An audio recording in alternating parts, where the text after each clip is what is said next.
러시아와의 전쟁이 시작될 때 우크라이나는 해군이 거의 없었습니다. 그런데도 우크라이나는 어떻게든 러시아 흑해함대의 위협을 완전히 무력화시켰고 유명한 모스크바 미사일 순양함을 포함해 수많은 적함정을 손상시키거나 침몰시키는 데 성공했습니다. 크렘린이 지휘하는 많은 군함들은 목숨을 부지하기 위해 도망칠 수밖에 없었고 겉보기에는 안전해 보이는 항구와 해군기지에 숨어 지내야 했습니다. 하지만 최근 공격에서 우크라이나는 우크라이나 함정에게 진정으로 안전한 곳은 없다는 것을 증명했습니다. 블라디미르 푸틴의 최고 호위함 중 하나인 아드미랄 SN을 파괴한 것입니다. 러시아 해군은 이제 단순히 궁지에 몰린 수준이 아닙니다. 러시아 해군의 자산들은 하나씩 체계적으로 지도에서 사라지고 있으며 무능한 지휘관들은 이를 막기 위해 아무것도 할 수 없습니다. 이번 공격은 5월 23일 밤 러시아 크라스노다르 지역의 노보로시스크 해군기지에서 발생했습니다. 노보로시스크는 러시아에서 가장 큰 흑해 항구 도시 중 하나이자 흑해 함대의 주요 작전기지입니다. 그리고 이곳은 최근 몇 주와 몇 달 동안 여러 차례 성공적인 공격이 기록되면서 우크라이나 드론과 미사일에 점점 더 자주 노려지는 표적이 되고 있습니다. 크렘린은 선박부터 석유터미널, 군사본부까지 모든 것이 폭파되고 불타는 것을 속수무책으로 지켜볼 수밖에 없었습니다. 그리고 최근의 공격은 지금까지 본 것 중에서 단연코 가장 파괴적인 공격 중 하나입니다. 사건이 어떻게 일어났는지에 대한 모든 세부 사항과 타격 장면과 그 여파를 담은 영상은 우크라이나 무인 시스템 부대의 가장 유명한 지휘관 중 한 명인 로베르트 마자르 브로브디 소령이 온라인에 공유했습니다. 브로브디 소령은 이번 심층 타격 임무에 여러 부대가 참여했으며 그 중에는 제9 키로프대대 제412 네메시스 여단 그리고 제414 무인 타격 항공여단의 대원들이 포함되어 있다고 밝혔습니다. 이 숙련된 요원들은 함께 러시아 해군의 두 척의 함정을 표적으로 삼았는데 하나는 아드미랄 그리고리에비치급 프리기탐 또는 프로젝트 11356R 함정인 아드미랄 SN함이고 다른 하나는 이름이 공개되지 않은 프로젝트 1239 호버크래프트 미사일함입니다. 피해 상황을 말하기 전에 문제의 함정들을 먼저 살펴보겠습니다. 아드미랄 SN함은 유도미사일 프리기탐으로 동급 함정 중 단 6척만 존재합니다. 이 중 SN함을 포함한 3척만이 현재 러시아 해군에서 운용 중인 것으로 알려져 있으며 두 척은 이미 인도에 매각되었고 마지막 한 척은 완성 후 특정되지 않은 국가에 판매될 예정입니다. 칼리닝그라드의 얀타라 조선소에서 건조된 아드미랄 SN함의 설계는 기존의 TOWA급, 즉 프로젝트 11356 프리기탐을 기반으로 했으며 이는 러시아가 인도 해군을 위해 건조한 프리기탐입니다. 이 함정은 흑해함대의 현대화를 위한 중요한 퍼즐 조각으로 여겨졌으며 러시아는 이 프로젝트를 실현하기 위해 아낌없이 투자했습니다. 각 프리기탐의 가치는 약 4억 5천만 달러에서 5억 달러로 추정됩니다. 이처럼 높은 가격표에서 예상할 수 있듯이 이 프리기탐들은 상당히 수준 높은 함정이며 적어도 서류상으로는 매우 인상적인 기술 사양을 자랑합니다. 예를 들어 각 프리기탐은 표준 배수량이 3,620톤이고 만재 배수량이 4,000톤에 달합니다. 이 프리기탐의 길이는 409피트를 약간 넘으며 폭은 49피트 10인치입니다. 최고 속도는 30노트, 즉 시속 35마일 56km에 달합니다. 이 정도 크기의 함정치보는 상당히 빠른 편입니다. 또한 항속거리는 4,850해리 8,890km에 달하며 30일간 작전이 가능합니다. 아드미랄 SN함은 한 번에 최대 200명의 승조원을 태울 수 있으며 인상적인 무장과 첨단 군사기술을 갖추고 있습니다.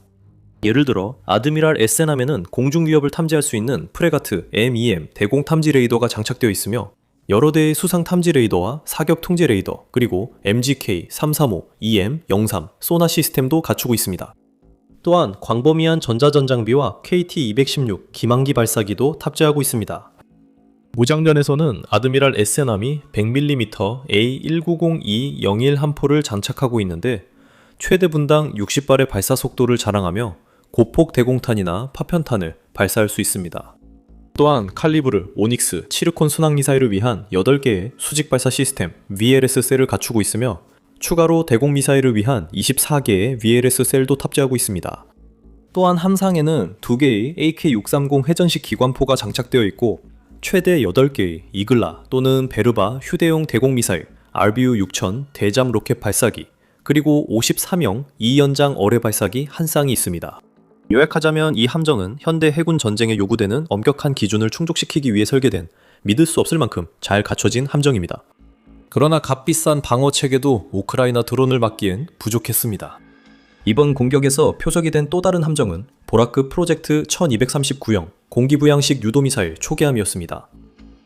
이런 종류의 대부분의 함정이 병력 상륙이나 수송에 사용되는 반면 프로젝트 1239는 해상 전투만을 위해 설계되었으며 쌍동선, 카타마란 구조를 가진 가장 큰 전투, 해상 함정 중 하나입니다. 이 함정은 단 2척만 건조되었지만 앞으로 더 많은 함정이 건조될 예정이라고 전해집니다. 이 함정들은 1000톤이 조금 넘는 배수량을 가지고 있으며 길이는 215피트, 폭은 56피트입니다. 각 함정은 200kW 디젤 발전기 4기와 다양한 고출력 엔진으로 구동되며 최고 속도는 55노트에 달하고 최대 항속거리는 2500해리입니다. 최소 승조원 35명으로 구성된 프로젝트 1239는 아드미랄 SM만큼 잘 갖춰진 것은 아니지만 여전히 다양한 센서, 전자전 시스템, 그리고 무기들을 자랑합니다. 여기에는 모뉴먼트의 표적 탐지 및 지정 레이더 시스템, 모스키트의 미사일 사격 통제 시스템, 다수의 기만 로켓 발사기, 대함 미사일 8발, 그리고 OSA-MA 대공 미사일 시스템도 포함됩니다. 이 함정들은 훨씬 더 큰 적함선을 경멸하고 연안이나 내륙 지역에서 아군 편대를 엄호하기 위해 설계되었습니다. 하지만 이들의 방어력은 5월 23일 밤 우크라이나의 무인 항공기 UAV 앞에서는 불충분한 것으로 드러났습니다. 우크라이나의 숙련된 조종사들이 능숙하고 정밀하게 조종한 여러 대의 드론이 공격 당시 정박해 있던 이 두 함정에 성공적으로 충돌하여 사실상 이들을 손쉬운 표적으로 만들어버렸습니다. 아드미랄 SN함은 노보로시스크 해군기지 부두 옆에 정박해 있었습니다. 공감 영상을 보면 최소 한 대의 드론이 함정의 측면을 타격하는 장면이 나오며 보도에 따르면 최소 3대의 무인기가 추가로 이 호위함에 충돌했습니다. 함정은 자체 방어 시스템으로 드론을 격추하려 했지만 실패했습니다. 프로젝트 1239 코르벳함은 같은 기지에서 공기부양 상태에 있을 때 공격을 받았습니다. 여러 대 드론이 함정에 또 한 번 성공적으로 충돌한 듯합니다. 두 함정 모두에 대한 피해의 전체 규모는 자세히 공개되지 않았기 때문에 이번 공격의 전반적인 영향에 대해서는 추측만 할 수 있습니다. 하지만 두 함정이 아직 침몰하지 않았다 하더라도 한동안 정상적으로 운영되기 어려울 가능성이 높습니다. 각 함정은 선체, 갑판, 다양한 시스템과 방어 장비에 심각한 손상을 입었을 수 있으며 러시아는 이 함정들을 다시 출항할 수 있게 수리하고 복구하는데 시간, 돈, 자원을 투입해야 합니다. 또한 최근 우크라이나가 평균보다 더 큰 탑재량을 가진 대형 드론을 더 많이 사용하고 있다는 사실도 알고 있습니다. 5월 23일에 그런 일이 있었다면 함정들은 예상보다 훨씬 심각한 상태일 수 있고 다시 항해하려면 더 광범위하고 비용이 많이 드는 수리와 정비가 필요할 것입니다. 일부 시스템은 아예 수리가 불가능할 수도 있고 완전히 교체해야 할 수도 있습니다. 이는 훨씬 더 많은 시간과 노력이 필요하다는 뜻입니다. 최악 중에 최악의 상황, 즉 함정들이 경미한 손상만 입었더라도 이번 공격은 여전히 중요합니다. 왜냐하면 이 공격이 러시아 함정들이 숨을 곳이 없다는 것을 증명했기 때문입니다. 크렘린의 지휘관들은 함정들을 여러 항구와 기지 사이로 계속 이동시킬 수 있겠지만 우크라이나의 드론 부대는 무자비한 정밀함과 놀라운 효율성으로 계속해서 함정들을 끝까지 찾아내 공격할 것입니다. 이런 일이 반복될수록 러시아가 흑해함대를 효과적으로 활용하기 점점 더 어려워집니다. 예를 들어 전쟁 초기에는 크렘린의 군대가 흑해에 배치된 호위함과 미사일 순양함에 크게 의존하여 우크라이나의 마을과 도시에 미사일을 발사했습니다. 요즘에는 우크라이나의 무인기가 신속하게 위치를 파악하고 대규모로 공격할 것을 알기 때문에 러시아는 이러한 군함을 사용하는데 훨씬 더 신중해졌습니다. 그리고 만약 그 군함들이 항구에서 너무 멀리 떨어져 있다면 군함들도 수백 명의 승무원과 값비싼 미사일, 군사기술과 함께 바다 밑으로 가라앉을 가능성이 매우 높습니다. 그래서 러시아의 최고 군함들, 예를 들어 아드미랄 SN 같은 함정들은 항구에 머물러 있으면서 전쟁에 거의 아무런 기여도 하지 못하고 오히려 상대방의 쉬운 표적이 되고 있습니다.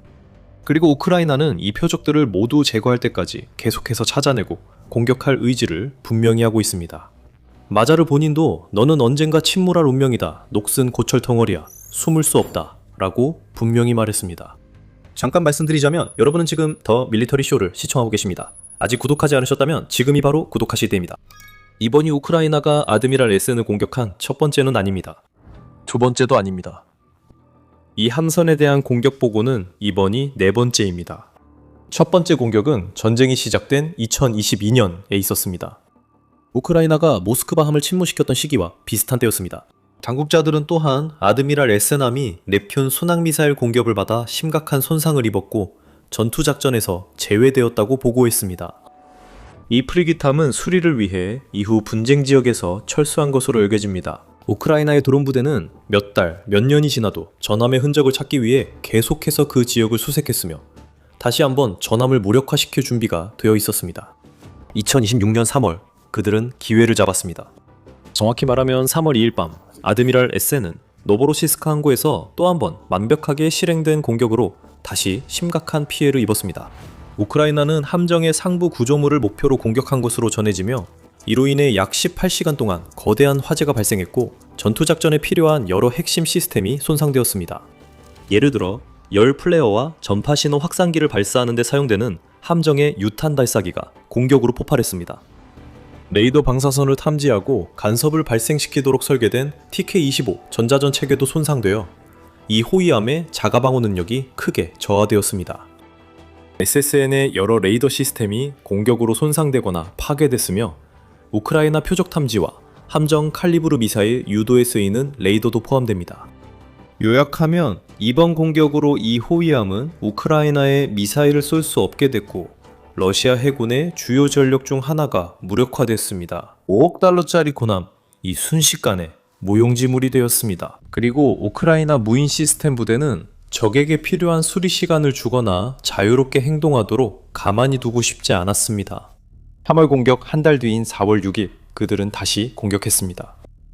노보로시스크는 또다시 우크라이나 드론의 맹공을 받았고 오픈소스 정보 전문가들은 아드미랄 예센이 그날 밤 무사히 넘기지 못했다는 사실을 밝혀냈습니다.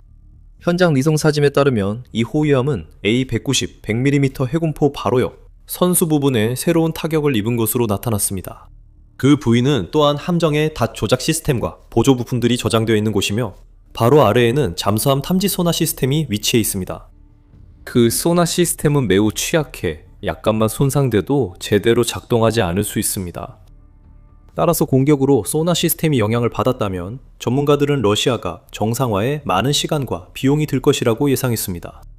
일부는 이번 공격으로 그 함선이 기동성을 잃고 항구를 떠나지 못하게 됐다고 주장했습니다. 그로 인해 우크라이나가 다시 공격하기가 훨씬 더 쉬워졌고 실제로 5월에 그런 일이 일어났습니다. 또한 SSN의 흑해 항해 및 우크라이나에 대한 어떠한 공격 수행 능력도 더욱 약화되었습니다. 3월, 4월, 그리고 이제 5월입니다. 3개월 동안 러시아에서 가장 가치 있는 군함 중 하나를 상대로 3번의 공격이 있었습니다.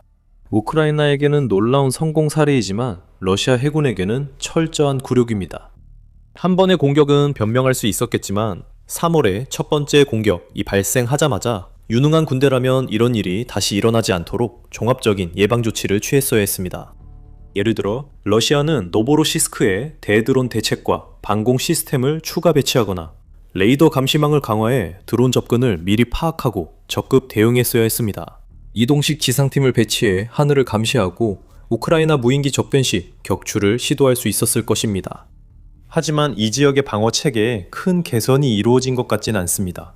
대신 우크라이나가 아무런 저항 없이 침투해 마음껏 공격하도록 내버려 두었고 그 결과 크렘린은 계속해서 치명적인 타격을 입으며 사용할 수 있는 자산이 줄어들고 점점 더 많은 수리비를 감당해야 하는 상황에 놓이게 됐습니다.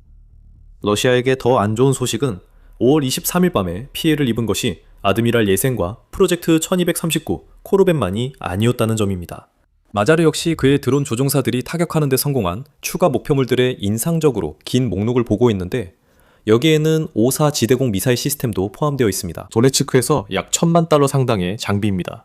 또한 루안스크 지역에 위치한 로벤키 정착지에 있는 러시아 제6항공 및 방공군이 사용하는 후방기지와 물류 허브도 포함됩니다. 헤르손 지역에 있는 드론 지휘소도 타격을 받았고 자포리자 지역에서는 일부 유조차와 장갑차도 공격당했습니다.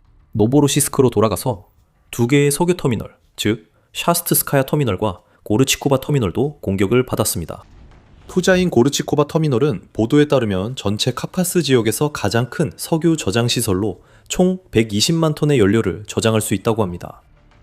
다양한 지역에 위치한 다양한 자산들이 모두 단 하룻밤 사이에 성공적으로 타격을 받아 손상되거나 파괴되었습니다.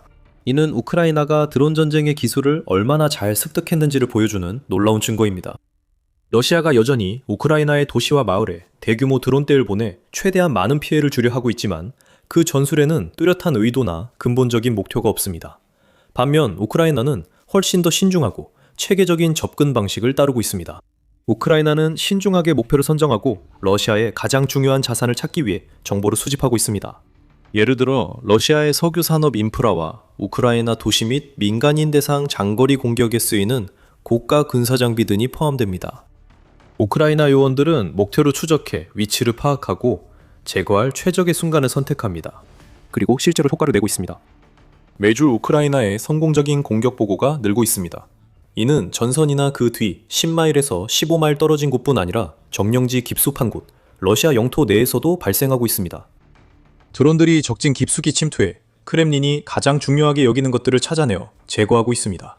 이로 인해 수십억 달러의 피해가 발생하고 있습니다. 그리고 천천히, 그러나 확실하게 이 전쟁을 훨씬 더 비싸고 지속 불가능하게 만들어가며 러시아의 전쟁 수행 능력을 줄이고 있습니다.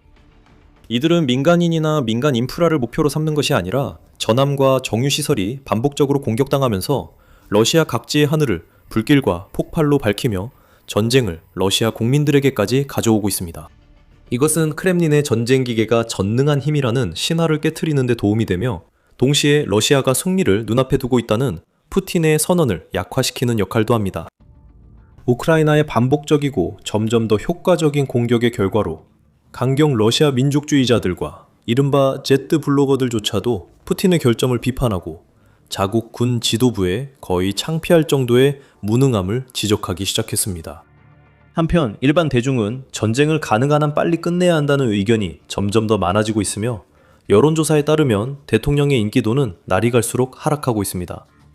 이런 이야기는 러시아의 방공 상황이 얼마나 나빠졌는지도 보여줍니다. 왜냐하면 우크라이나가 가끔씩 한두 번 목표물을 맞추는 정도가 아니기 때문입니다. 오히려 우크라이나는 여러 지역에서 동시에 여러 목표물을 타격하는 데 성공하고 있습니다. 논리상 그건 불가능해야 합니다. 러시아는 이 전쟁에 수십억의 자금을 투입했습니다. 러시아는 이런 공격들을 막을 수 있는 필요한 방어 체계를 갖추고 있어야 하지만 분명히 그렇게 하지 못하고 있습니다. 우크라이나도 최대한 많은 방공포대, 레이더, 미사일 시스템을 제거하는 데 집중하고 있기 때문입니다. 이로 인해 드론과 미사일이 저항 없이 통과하며 아드미랄 에센 등 표적들이 무방비로 남게 됩니다. 우크라이나가 전세를 뒤집어 러시아를 붕괴 직전까지 몰아넣은 과정이 궁금하다면 이 영상을 참고하세요. 이 영상을 통해 우크라이나 해커들이 러시아 군인들이 정확한 위치를 노출하게 만든 전략을 확인해보세요. 덕분에 드론과 포병 부대가 그들을 그 어느 때보다 쉽게 제거할 수 있게 됐습니다. 더 밀리터리 쇼를 구독해 러시아, 우크라이나 전쟁 최신 뉴스와 분석을 받아보세요. 항상 시청해주셔서 감사합니다.